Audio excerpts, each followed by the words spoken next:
आज हमारे साथ एक ऐसे मेहमान हैं जिन्होंने 20 वर्षों तक भारतीय सेना में रहकर देश की सेवा की। रिटायर होने के बाद सकारात्मक कहानियों पर लेखन किया। अब तक 9 पुस्तकों का प्रकाशन हो चुका है। इसके साथ ही समाज के प्रति अपने दायित्व को निभाने के लिए इन्होंने गरीब की गुल्लक नाम की एक संस्था का गठन किया। ये हैं रिटायर कर्नल प्रदीप खरे जी, जो आज मोटिवेशनल ब्लॉगर भी हैं। प्रदीप खरे जी, बहुत बहुत स्वागत है आपका। धन्यवाद सर, धन्यवाद। प्रदीप खरे जी, एक व्यक्ति जो है वो कई क्षेत्रों में अगर काम कर रहा हो और रिटायरमेंट के बाद, अमूमन माना जाता है कि रिटायरमेंट के बाद तो आराम करने के दिन होते हैं, लेकिन रिटायर होने के बाद आपकी जिम्मेदारी जो है वो बढ़ गई। हम देख रहे हैं कि लेखन तो कर ही रहे हैं, उसके साथ में गरीब की गुल्लक नाम की संस्था का भी गठन किया है। कैसे ये सारी चीजें आप मैनेज कर लेते हैं और इतनी ऊर्जा और प्रेरणा आपको कहां से मिली? जी, बहुत अच्छा प्रश्न है। ये ऊर्जा ईश्वर की तरफ से मिलती है और मैं सोचता हूँ जो भी कार्य मैंने किया है या कर रहा हूँ आगे, ये केवल ईश्वर की कृपा से ही संभव हुआ है। ये बड़ा इंटरेस्टिंग नाम है, गरीब की गुल्लक जी। इस नाम के पीछे की कहानी क्या है? आपने गरीब की गुल्लक नाम कैसे रखा? ये बड़ा इंटरेस्टिंग सा है ये नाम। तो ये कैसे नाम रखने का आपको ख्याल आया कि गरीब की गुल्लक ही रखा जाए? जी, ये था कि हमारे मन में बात थी कि हम गरीब लोगों का दुख दर्द दूर करें, उनका इलाज करने में कुछ मदद कर सकें। तो गरीब वर्ड के साथ में हम लोग कुछ कॉम्बिनेशन ढूंढ रहे थे, सोच रहे थे। इसके बीच में एक ब्लॉग में कहीं वर्ड आया कि गरीब का मुंह गुरु की गुल्लक। तो मैंने उसको गुल्लक वर्ड मुझे अच्छा लगा इसमें, तो मैंने उसको लेके गरीब की गुल्लक बनाया और इस वर्ड से मुझे बहुत खुशी होती है और लोगों को भी काफ़ी इम्प्रेसिव लगा ये वर्ड। नहीं, नाम तो बड़ा इम्प्रेसिव है, लेकिन ये संस्था काम क्या करती है गरीब की गुल्लक? इसको अगर आप विस्तार से बताएं कि इस संस्था के द्वारा समाज में क्या काम हो रहा है। जी, ये गरीब की गुल्लक संस्था के द्वारा हम लोग समाज के ज़रूरतमंद लोगों का, गरीब लोगों का हम लोग इलाज करवाते हैं, उनकी जांच करवाते हैं, उनके टेस्ट करवाते हैं, एक्सरे, ब्लड टेस्ट जो भी होते हैं, उसके बाद दवाई दिलवाते हैं। ये काम हम लोग गरीब की गुल्लक के द्वारा करते हैं और आजकल कुछ लोगों की सर्जरी भी हम लोग करवा रहे हैं। तो इसके लिए कहीं से आपकी संस्था को फंड मिलता है या सब कुछ अपनी जेब से ही करना पड़ता है? जी, अधिकतर तो हम लोग अपनी जेब से करते हैं, खुद डोनेशन देते हैं। क्योंकि हमने ये संस्था शुरू की है तो हम लोग हर महीने नियमित रूप से इसमें डोनेशन देते हैं। प्लस कुछ लोग जो हमारे काम में विश्वास करते हैं वो लोग भी इसमें डोनेशन देते हैं। इस तरह इसका काम चल रहा है। इसकी शुरुआत कब हुई और कैसे आपको ख्याल आया कि ये एक संस्था बनाई जाए जिससे गरीबों की मदद की जाए? तो इसकी शुरुआत, इसके पीछे का उद्देश्य, ये कहाँ से कहानी, ये संस्था कहाँ, तो आप भारतीय सेना में सेवा दे रहे थे और वहाँ से रिटायर होने के बाद, क्योंकि आपने वीआरएस लिया वहाँ से, जी, तो वीआरएस लेने के बाद फिर ऐसे सामाजिक जीवन में आना और फिर आपने 9 पुस्तकें भी लिखी, लेकिन उसके बाद ये गरीब की गुल्लक संस्था की शुरुआत, इसके पीछे का मकसद क्या था? पूरी कहानी क्या थी और कब इसकी स्थापना की आपने? एक विस्तार से अगर आप इसको बता पाएं दर्शकों को। जी, बहुत अच्छा प्रश्न है। ये क्या है, करीब 4 साल पहले की बात है, जो हम लोग अपने मॉर्निंग वॉक के लिए सोसाइटी में जाया करते हैं। तो रास्ते में जो भी गार्ड वगैरह ड्यूटी करते हैं वो नमस्ते करते थे। कभी हम उनसे हालचाल पूछते थे, कैसे हो? तो जनरली लोग बोलते ठीक हैं। कभी किसी ने बताया कोई दर्द है, पेट में तकलीफ है, कोई बीपी की प्रॉब्लम है, तो हम उनसे बोलते ठीक है, तुम जाके डॉक्टर को दिखा लो और हम पेटीएम से पेमेंट कर देंगे। इस तरह चलता रहा। अभी ये बात हमारे घर में मेड सर्वेंट काम करती है, वो भी कभी कोई प्रॉब्लम, उसको मेडिकल प्रॉब्लम है तो हम लोग कहते हैं जाके डॉक्टर को दिखा लो, हम पेटीएम से पैसे दे देंगे या पेमेंट कर देंगे। ये बात जो है ना लोगों में जब फैल गई सोसाइटी में, तो एक समय ऐसा आया कि लोग घर में घंटी बजाने लगे आकर के, सिर्फ डॉक्टर के पास जाना है, ये समस्या है। तो हमें ठीक है, चले जाओ दिखा लो। अब उसके बाद क्या हो, जब मैंने देखे कि हर महीने में 4 से 5 हज़ार रुपये इसमें खर्च होने लगा, तब मैंने सोसाइटी में लोगों से चर्चा की कि भाई ऐसे बहुत से ज़रूरतमंद लोग हैं जिनके इलाज में हम लोग मदद कर सकते हैं। तो कुछ लोग और जुड़ना चाहें, जुड़ जाएं इससे। तो कुछ लोगों का हाँ, हम भी जुड़ जाएंगे इससे। एक ग्रुप बना लिया, छोटा सा हम लोग ने व्हाट्सएप ग्रुप बना लिया और उसमें कहा कि हम पेटीएम से पेमेंट कर देंगे, जिसको भी मदद करना है वो उस पेटीएम में पैसे डालते हैं। मेरे पर्सनल पेटीएम था वो। इस तरह चलता रहा काम। करीब 6 महीने ये काम चलता रहा। फिर देखा कि इसमें बहुत ज़्यादा ट्रांजैक्शन होने लगे हैं, तो लोगों ने सजेस्ट किया है कि इसको आप बैंक अकाउंट खोल लें इन पेटीएम लेने के बदले। जब हम बैंक में पता किया कि अकाउंट खोलने के लिए, तो उन्होंने कहा नहीं, संस्था का पहले रजिस्ट्रेशन होना चाहिए, नाम रजिस्टर्ड होगा तभी उस नाम से अकाउंट खुलेगा। फिर हमने पूरा प्रोसेस पता किया, सर इसका संस्था का रजिस्ट्रेशन कराया, गरीब गोल्ला का सेंट्रल गवर्नमेंट से रजिस्ट्रेशन हुआ, बैंक अकाउंट खुला और उसके बाद ये काम शुरू हो गया। नहीं, आपने कहा कि जैसे लोगों को पता चला कि भाई आप इलाज करा रहे हैं तो घंटी बजने लगी। मैं ये जानना चाहता हूं कि नाम तो गरीब की गुल्लक है जी, कि जो गरीब हैं, जो आर्थिक रूप से कमजोर हैं जी, उनकी मदद की जाए जी। कभी ऐसा हुआ कि अच्छे लोग भी, संपन्न लोग भी, है ना, जिनकी वेतन ठीक ठाक है, वो भी आ गए कि हमें इलाज की जरूरत है तो आप मदद कीजिए? ऐसे कुछ लोग आपके पास आए क्या? नहीं, इस तरह का नहीं हुआ, बट ये बात है आपकी कि उन्हीं में से कुछ ऐसा वर्ग भी है जो मैंने देखा, मेड सर्वेंट्स हैं भले, उनके घर में 4-4, 5-5 लड़के हैं या और मेंबर, तो वो सब अपना अपना हर एक काम कर रहा है। कोई कार साफ करता है, कोई प्रेस करता है, कोई चौकीदारी करता है, तो उन सब मिला के उनकी इनकम कई बार 40 से 50 हज़ार रुपये महीने की हो जाती है। तो वो हम सही मायने में गरीब नहीं कह सकते, नहीं कह सकते। ऐसे कुछ लोग भी ऐसे लोग आए आपके पास। जी। अच्छा, आपने कहा कि 4 साल पहले इसकी शुरुआत हुई, तो अगर मैं मानूं तो 2020 और 2020 के बाद से एक कोविड का दौर रहा जी। हमने देखा कि वो कितना भयावह दौर था जी। उस समय अस्पतालों में ऑक्सीजन की किल्लत, बहुत सारी चीजें थी जी। तो मेरा मानना है कि उस समय तो बहुत लोग आपसे संपर्क कर रहे होंगे, आपसे ही तो क्या, मतलब जो जहां था हर कोई परेशान था। तो वो दौर 2-3 साल का जो कोविड का रहा, उसमें आपने कैसे सामना किया और आपकी संस्था ने क्या कुछ काम किया? क्या कोविड के मरीजों की भी मदद की जो लोग परेशानी का सामना कर रहे थे? हाँ, एक्चुअली क्या था, कोविड के हमें जो कि उस टाइम बहुत ज़्यादा कांटेक्ट, कम्युनिकेशन, आना जाना नहीं हो पाया, तो जो लोग हमारे संपर्क में आए, कुछ लोग, लिमिटेड लोग, 5-7 लोग, उनकी हम लोगों ने मदद की। ज़्यादा लोगों की मदद नहीं कर पाए क्योंकि बहुत ज़्यादा मूवमेंट, कांटेक्ट पॉसिबल नहीं था उस टाइम, क्योंकि वो कोरोना का था, लॉकडाउन का पीरियड था, लॉकडाउन तो बहुत ज़्यादा आप संपर्क नहीं कर सकते थे, तो एक्टिवली बाहर जाना नहीं हुआ, मिलने नहीं हुआ, बातचीत नहीं हुई, लेकिन थोड़े थोड़े लेवल पे काम चलता रहा। जी जी जी।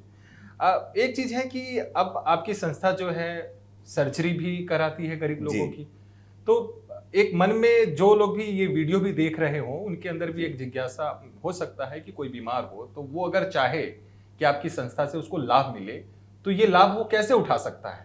जी, वो कैसे आपसे संपर्क कर सकता है? जी, इसका ये है कि हम लोगों ने अपना फेसबुक पेज है, इसका गरीब गोल्ला का वेबसाइट है, व्हाट्सएप ग्रुप है, तो सोशल मीडिया के माध्यम से हम लोगों को, अपने जो फ्रेंड सर्कल है, जानकार लोग हैं, परिचित लोग हैं, उनको ये बताते रहते हैं कि अगर कोई ज़रूरतमंद व्यक्ति है जिसको कोई सर्जरी डॉक्टर ने प्रिस्क्राइब की है, तो वो पहली बात तो ज़रूरतमंद होना चाहिए। ये हम उसको ज़रूर लिखते हैं कि जो भी व्यक्ति किसी भी, क्योंकि हमारी संस्था का ऑल इंडिया रजिस्ट्रेशन है, तो हम किसी इंडिया के किसी भी पार्ट में लोगों का इलाज करा सकते हैं, सर्जरी करा सकते हैं, तो उसके लिए वो हमें, मतलब ये दिल्ली एनसीआर तक ही सीमित नहीं है, नहीं, ये पूरे इंडिया में अगर कोई ऐसा मरीज है जी, तो वो संपर्क कर सकता है और उसे आप लोग जो भी बेनिफिट है वो प्रोवाइड कराएंगे, उसका इलाज करवाएंगे। जी, हम लोग केवल ये ऑल इंडिया में सर्जरी करा सकते हैं, ओपीडी ट्रीटमेंट नहीं कराते। जो ओपीडी डॉक्टर को दिखाना है, सर्दी जुकाम बुखार है, उसका हम लोग लिमिटेड तौर पे करते हैं।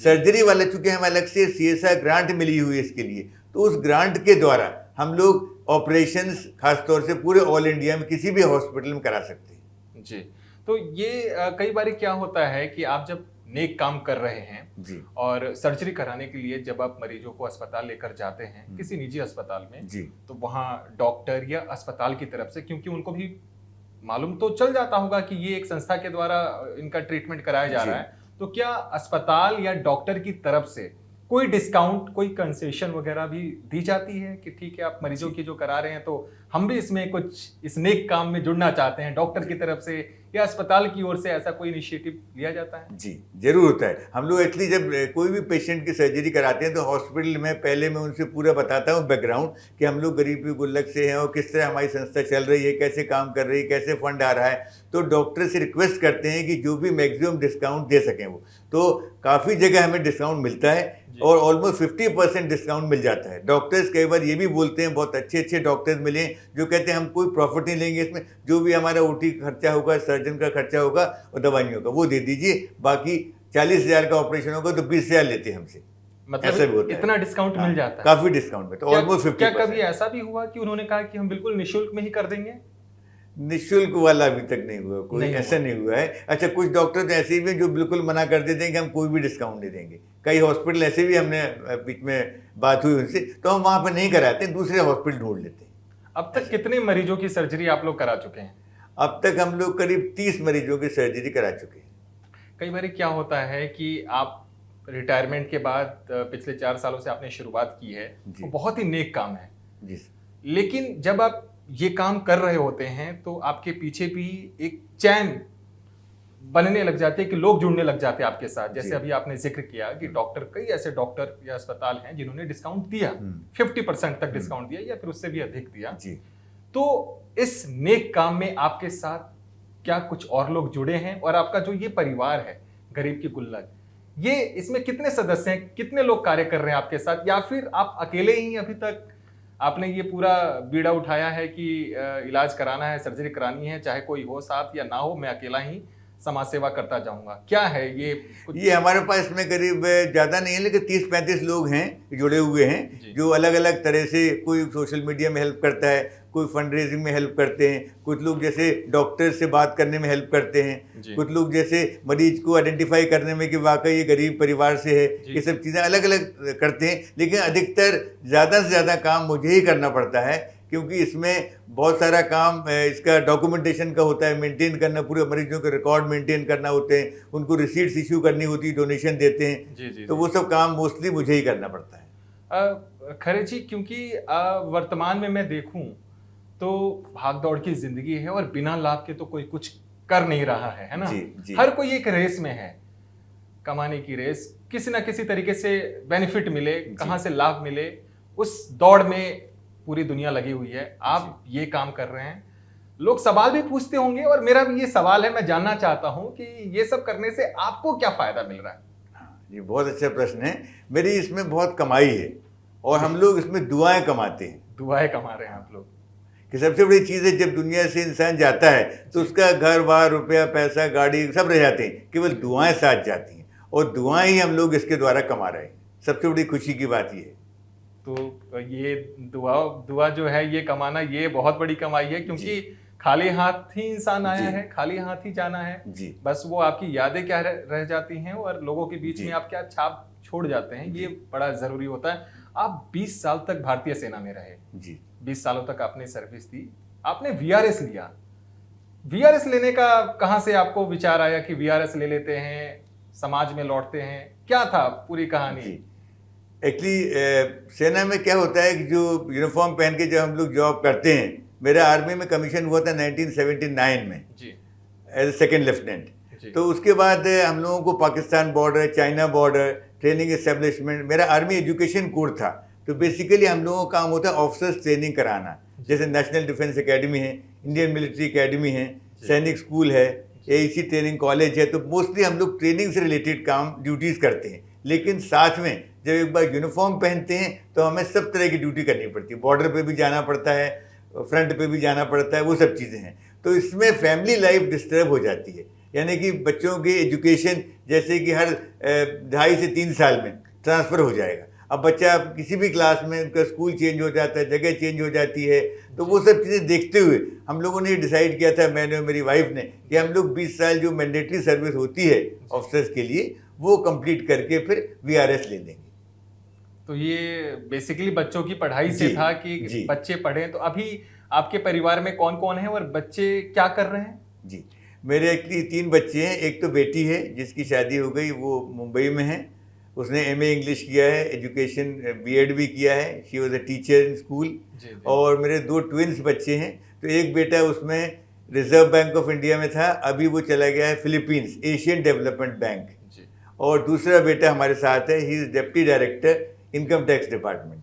तो अब बच्चे पढ़ लिख के सेट हो चुके हैं, जॉब जी। कर रहे हैं और आप समाज सेवा में लगे हैं। तो बच्चों का सहयोग रहता है क्या? ये गरीब की गुल्लक या जो भी आप सामाजिक सेवा में जुटे हैं, तो बच्चे क्या कहते हैं और इस पर उनकी क्या प्रतिक्रिया रहती है? वो क्या राय देते हैं आपको, या फिर वो इस चीज में सहयोग भी कर रहे हैं? क्या है? जी, इसमें क्या है, बच्चों का बहुत सहयोग है, पूरे परिवार का सहयोग है, जी। पत्नी का भी सहयोग है, और ख़ासतौर से मेरा बेटा जो सॉफ्टवेयर इंजीनियर है, तो सॉफ्टवेयर इंजीनियर होने के कारण उसने जो भी इसका कंप्यूटर में ऐप बनाना, पूरे रिकॉर्ड रखते हैं हम लोग, किसने डोनेशन दिया है, किस पेशेंट का इलाज हुआ है, उसका क्या क्या रिकॉर्ड है, उसका आधार कार्ड, उसकी फ़ोटोग्राफ, जो प्रिस्क्रिप्शन होते हैं, डॉक्टर्स के बिल्स होते हैं, ऑनलाइन पेमेंट हम लोग हॉस्पिटलों करते हैं, डॉक्टर्स को करते हैं, उन सब का रिकॉर्ड मेंटेन करने में, वो सब चीज़ें क्रिएटिव बनाने में कंप्यूटर के, उसमें मेरे बेटे ने बहुत मदद की। इसलिए ये सारा डॉक्यूमेंटेशन सिस्टमेटिक हो पा रहा है। एक और बड़ा इंटरेस्टिंग है, आप जब रिटायर होकर आए तो आपने लेखन किया, 9 पुस्तकें आपकी प्रकाशित हो चुकी हैं जी। और वो सकारात्मक सोच पर हैं सारी किताबें। ऐसा मैं जब रिसर्च कर रहा था, देख रहा था, तो मैंने देखा कि आपकी जितनी भी पुस्तकें हैं सब पॉजिटिव कहानियों को लेकर है। तो ये एकदम से साहित्य से जुड़ना कैसा हो गया? कहाँ तो इंडियन आर्मी और फिर आप रिटायर होकर आए, फिर साहित्य से जुड़ गए, 9 किताबें लिख दी आपने। क्या था पूरी कहानी? जरा ये विस्तार से अगर आप बताएं कि साहित्य से कैसा जुड़ना रहा आपका। जी, इससे एक्चुअली मेरा साहित्य से ज़्यादा समाज से जुड़ना था। मैं कई दिनों से ऑब्जर्व कर रहा था और आप लोगों ने देखा होगा कि जो मीडिया है, प्रिंट या इलेक्ट्रॉनिक मीडिया, उसमें चाहे न्यूज़पेपर हो चाहे टेलीविज़न चैनल हो, ज़्यादातर सेंसेशनल न्यूज़ दिखाते हैं। जैसे कि एक्सीडेंट हो गया, कोई करप्शन का स्कैम हो गया, कहीं कोई और भी सनसनीखेज घटना हो गई। लेकिन अगर किसी गरीब के बच्चे ने आईआईटी एग्जाम क्लियर कर दिया, किसी रिक्शे वाले के बेटे ने आईएएस क्लियर कर दिया, वो हेडलाइंस में कभी नहीं दिखाया जाएगा न्यूज़ में या पेपर में। ऐसी बात नहीं कि समाज में ये बातें होती नहीं हैं। बहुत लोग अच्छा काम कर रहे हैं, परोपकार कर रहे हैं, बड़े बड़े अच्छे काम कर रहे हैं। गांव में ट्राइबल लोग, जो आदिवासी लोग हैं, तो जहाँ जहाँ मुझे इन सब लोगों की खबर मिली न्यूज़पेपर्स के माध्यम से, न्यूज़पेपर में आती हैं बातें लेकिन अंदर के कवर पेजेस में होती हैं, फ्रंट पेज में नहीं आती न्यूज़। तो वहाँ से मैंने पता किया, कुछ समाज में लोगों के द्वारा मालूम पड़ा मुझे, तो ऐसे लोगों को मैंने ढूंढा, उनसे बात की, फ़ोन पे कुछ लोगों से मिला और उनकी जब कहानी मुझे मालूम पड़ी तो इन कहानियों को मैंने अपने ब्लॉग में लिखना शुरू किया। और जब मेरी 50 स्टोरीज ब्लॉग में आ गई, तब मैंने इनको, एक दोस्त ने सजेस्ट किया कि इसको बुक के फॉर्म में पब्लिश करें। तो मैंने पहली बुक पब्लिश की थी, रियल इंस्पायरिंग स्टोरीज। जी, इसमें जब मैं रिसर्च कर रहा था तो मैंने देखा कि कोई एक चाय वाले की कहानी का भी आपने जिक्र किया। क्या है वो कहानी, अगर बहुत संक्षिप्त में आप बता पाएं? जी, वो कहानी ये है कि छत्तीसगढ़ के आदिवासी इलाके में एक चाय का ठेला लगाता था आदमी, और वो इतना गरीब था। वहाँ पर वो एक दिन वो स्कूल के प्रिंसिपल के पास गया और उसने बोला कि मैं आपके स्कूल में कुछ मदद करना चाहता हूँ। तो प्रिंसिपल ने सोचा ये क्या मदद करेगा। उसके बाद उसने एक अपने बंडल निकाला और 50,000 रुपये का बंडल प्रिंसिपल की टेबल पर रख दिया। तो प्रिंसिपल चौंक गया इस बात को देख के। तो उसने कहा ये मेरे जीवन की कमाई है और मैं पढ़ नहीं पाया हूँ, लेकिन मैं चाहता हूँ कि आप जो स्कूल के गरीब बच्चे हैं, इनकी पढ़ाई के लिए ये पैसा इस्तेमाल करें। तो ये बहुत बड़ी बात है। प्रिंसिपल ने उसको आने वाले टाइम में 26 जनवरी का फंक्शन था, उसमें उसको चीफ गेस्ट के तौर पे बुला के सम्मानित किया। ये तो बहुत ही पॉजिटिव कहानी है ना, और ये सबको इंस्पायर करने वाली कहानी है। खैर, मैं इसके अलावा आप एक YouTube चैनल भी रन करते हैं जी, तो उस पर किस तरह का कंटेंट रहता है और YouTube चैनल के पीछे की क्या कहानी है कि आपने एक YouTube चैनल भी शुरू किया? क्या पूरी कहानी जरा। ये हम लोग ये सोचते हैं कि समाज को कुछ ना कुछ अच्छी बातें दी जाएं, क्योंकि चारों तरफ नेगेटिविटीज फैली हुई हैं। तो इसको ध्यान में रखते हुए यूट्यूब चैनल है गुलदस्ता। गुलदस्ता का मैं इसमें 5 सेगमेंट है अलग अलग। एक सेगमेंट है सुनो सच्ची कहानियाँ, जिसमें सच्ची कहानियाँ उन लोगों की हैं जिन्होंने लाइफ में बहुत स्ट्रगल किया और फिर सफलता प्राप्त की। ये अधिकतर कहानियाँ मेरी वाइफ ने वीडियो के फॉर्म में नरेट की हैं। दूसरा इसमें सेगमेंट है क्या जाने शादी से पहले। इसमें क्या है कि जीवन साथी को चुनाव करने के लिए लड़का हो या लड़की, उसको किन बातों का ध्यान रखना चाहिए, ये बातें बताई गई हैं। एक और सेगमेंट है ऐसी बनूंगी मैं माँ। उसमें यह है कि जब कोई भी लेडी गर्भवती होती है, माँ बनने वाली होती है, तो उसको किस तरह की बातें सोचना चाहिए, किस तरह की बातचीत घर में माहौल हो, क्या पढ़े वो, क्या देखे, इसका असर होने वाले बच्चे की पर्सनैलिटी पे पड़ता है। तो ये बातें इसमें बताई गई हैं। वो एक सेगमेंट है नमस्ते ज़िंदगी। नमस्ते ज़िंदगी में वो बातें एनेक्डोट्स के फॉर्म में, छोटे छोटे दृष्टांत के रूप में बताई गई हैं, छोटी छोटी कहानियों के रूप में, जो बड़े काल्पनिक हैं लेकिन व्यक्ति को बताती हैं कि जीवन कैसे जीना चाहिए, हर डिफ़िकल्ट सिचुएशन का सामना कैसे करें। तो एक और सेगमेंट है गाता रहे मेरा दिल। उसमें कुछ गाने बहुत अच्छे अच्छे मेलोडियस सॉन्ग्स हैं, जो हमारी एक बहू है आकृति, उसने वो गाने गाए थे और हम लोग उन्होंने रिकॉर्ड करके उसमें डाले हुए। बहुत खूब। मैं ये देख रहा हूँ कि चाहे वो डिजिटल प्लेटफॉर्म हो या वो साहित्य हो या गरीब की गुल्लक, कोई भी प्लेटफॉर्म हो, मकसद आपका जो है वो समाज सेवा है, समाज में कैसे बदलाव आए या फिर समाज में जो वंचित लोग हैं, पीड़ित लोग हैं, उनकी कैसे मदद की जाए, यही आपका मकसद है। चाहे वो यूट्यूब चैनल ही क्यों ना हो या फिर साहित्य में भी जो आपने किया, और गरीब की गुल्लक नाम से जो संस्था के जरिए आप कर रहे हैं वो तो खैर है ही। मैं ये जानना चाहता हूं कि जो आपकी संस्था है अभी तक लोगों की, मरीजों की सर्जरी या फिर इलाज में मदद कर रही है, इसके अलावा भविष्य में क्या कुछ नई योजनाएं हैं, क्या कुछ अलग करना चाहते हैं इस संस्था के जरिए, क्या प्लानिंग है आपकी? जी, अभी हमें जो भी लोगों से बातचीत करते हैं तो उससे मालूम पड़ा है ग्रामीण क्षेत्रों में कई जगह ऐसे इलाके हैं जहाँ पर मेडिकल सुविधाएं उतनी अच्छी उपलब्ध नहीं हैं। भले गवर्नमेंट का फर्स्ट एड सेंटर है, प्राइमरी हेल्थ सेंटर जिसको बोलते हैं, तो कई हम लोग ऐसे गाँव में एक medical van, mobile medical van शुरू करना चाहते हैं। इस मोबाइल मेडिकल वैन में एक डॉक्टर होंगे, उसके साथ में एक असिस्टेंट होगा उनका, और दवाइयाँ रखी जाएंगी। तो वो जगह जगह पूरे एटलीस्ट दिल्ली एनसीआर में स्टार्टिंग में अभी उनको हम मेडिकल वैन चलाएंगे। इसके लिए हम CSR ग्रांट के लिए कोशिश कर रहे हैं। जैसे हमें CSR ग्रांट मिल जाती है तो हम मेडिकल वैन शुरू करेंगे और अलग अलग जगह में दिल्ली एनसीआर में जो गाँव के ग्रामीण एरिया क्षेत्र हैं वहाँ पर इनको भेजेंगे, तो उन लोगों को, ग्रामीणों को मेडिकल सुविधा हो, उनकी जाँच हो सके, उनको दवाई मिल सके। बहुत खूब। आप कुछ हमारे दर्शकों को कोई संदेश देना चाहें आज इस?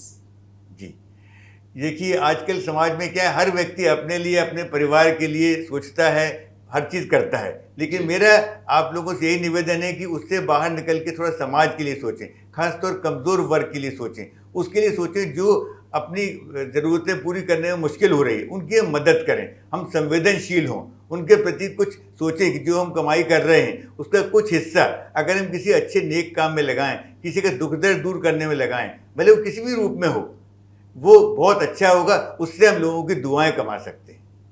आपसे बातचीत कर बहुत अच्छा लगा खरे जी। आपको बहुत बहुत शुभकामनाएं भविष्य के लिए। बहुत बहुत धन्यवाद। बहुत लोग सोचते हैं कि नेक काम करें, लेकिन कुछ लोग ही होते हैं जो धरातल पे इस तरीके से वो अंजाम तक चीजों को पहुंचा पाते हैं। आप कर रहे हैं, ये वाकई में काबिले तारीफ है, और आपको भविष्य के लिए बहुत बहुत शुभकामनाएं। बहुत बहुत धन्यवाद जो आपने टाइम निकाला हमारे लिए सर। धन्यवाद मनीष, बहुत।